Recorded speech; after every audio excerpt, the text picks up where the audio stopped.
ప్రియమైనటువంటి మెస్సియస్ సొసైటీ వారు చెబుతున్న మాట ఏంటంటే, పరిశుద్ధ గ్రంథములో నెలలు ఉన్నాయి, 12 నెలలు కనపడుతున్నాయి. అలాగనే ఏ నెల ఏ పండుగ ఎలా జరిగించాలో అది పరిశుద్ధ గ్రంథములో నుండి రాయబడినటువంటి మాట ప్రకారంగా మరి నిన్న సాయంత్రం అనగా 22 సాయంత్రం నుండి మరి 23 ఈ సాయంత్రం వరకు జరుగుతున్నటువంటి యొక్క 7వ నెలలో ఇది పండుగ జరుగుతూ ఉంది. ఏం పండుగ చదువుకుందాం ఒకసారి. చదువుకున్న తర్వాత కొన్ని విషయాలు త్వరగా చెప్పుకోవడానికి ప్రయత్నిద్దామని.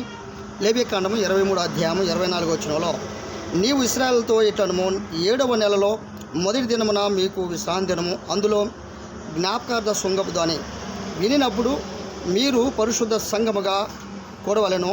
అందులో మీరు జీవనోపాధి ఏ పనిను చేయకూడదు, చేయుట మాని యావేకు హోమము చేయవలనని ఇక్కడ పరిశుద్ధ గ్రంథంలో తెలియపరచబడుతుంది. కనుక 22 సాయంత్రం మొదలుకొని మరి ఈరోజు సాయంత్రం వరకు నిజంగా ఎంత ఘనమైనటువంటి ఈ వాక్యమును కనుగొని ఆచరిస్తున్న వారందరూ ఎంత ధన్యులో, వారందరూ నిజంగా పరమతండ్రిలో మనందరం కలుసుకుంటామని నా ప్రేమపూర్వకం తెలియపరుస్తున్నాను. ముఖ్యంగా ఏంటంటే, మరి ఈరోజు మీకు తెలియపరుస్తున్నటువంటి వార్త ఏంటంటే, మొదటి దినమున ఇది శృంగపు ధ్వని, 10వ దినమున ప్రాయశ్చిత్తార్థం, 15వ రోజున పర్ణశాలల పండుగ. కనుక పర్ణశాల పండుగ 15 అన్నది అక్టోబర్, మన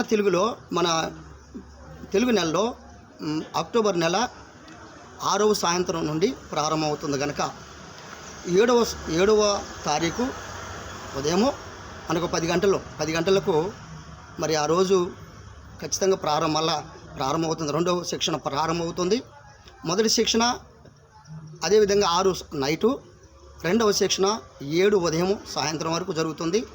అలాగనే ఆయా ప్రాంతాలు కూడా కొన్ని ప్రాంతాల్లో మనకి క్రమంగా జరుగుతూ ఉన్నాయి. కనుక దానికి ఈ వాక్యం వింటున్న ప్రతివారు, ఈ వార్త వింటున్న ప్రతివారు ప్రేమపూర్వకంగా మీ అందరికీ తెలియపరుస్తూ ప్రేమపూర్వకంగా మిమ్మల్ని ఆహ్వానిస్తున్నాం. మీరు తప్పక రావడానికి, ఖచ్చితంగా మీరు ఆ రావడానికి ప్రేమ కలిగి వస్తారని నేను భావిస్తూ, తప్పక మనందరం యాషువా మెస్సీ వారి యొక్క జన్మదినం ఇది. ఎందుకంటే పర్ణశాల అనేది జన్మదినం. ఇది దానికి ఈ నెల ప్రారంభంలో ఏంటంటే చెప్పబడినటువంటి తర్వాత మనం కొన్ని విషయాలు ఆ రోజు వాక్యంలో చెప్పుకుందాని, టోటల్గా తెలియపరచుకుందాని నేను ఆశపడుతున్నాను. అందుకొరకే వింటున్న ప్రతి వారికి మరలా చెప్పుతున్న మాట ఏంటంటే, ప్రేమపూర్వకంగా మీ అందరిని ఆహ్వానిస్తున్నాము.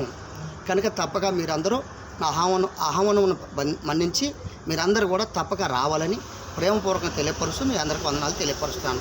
పరమ తండ్రి స్తోత్రం.